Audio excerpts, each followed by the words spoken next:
नमस्कार, मी विकास माने, अध्यक्ष कडेगाव तालुका धनगर समाज संघटना. महाराष्ट्र शासनाच्या वतीने प्रत्येक ग्रामपंचायत व प्रशासकीय कार्यालयामध्ये पुण्यश्लोक अहिल्यादेवी होळकर यांची जयंती साजरी करावी असा शासन निर्णय करण्यात आलेला आहे. परंतु कडेगाव तालुक्यातील अनेक ग्रामपंचायतींनी या शासन निर्णयाची पायमल्ली करत पुण्यश्लोक अहिल्यादेवी होळकर यांची जयंती साजरी केलेली नाही.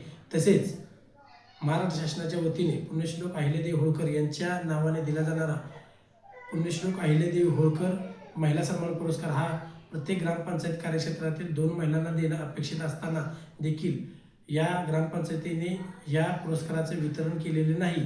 तसेच जयंती साजरी केलेली नाही. म्हणून आज मी पंचायत समिती कडेगाव या ठिकाणी कडेगाव तालुका धनगर समाज संघटनेच्या वतीने निवेदन सादर करत या संबंधित अधिकारी व पदाधिकाऱ्यांवरती कारवाई करण्यासंदर्भात निवेदन दिले आहे. माझी या निवेदनाद्वारे मागणी आहे की ज्या अधिकाऱ्यांनी पुण्यश्लोक अहिल्यादेवी होळकर तसेच कर्तबगार महिलांचा अवमान केलेला आहे त्यांच्यावरती कडक अशी कारवाई करावी अशी मी मागणी केलेली आहे. धन्यवाद.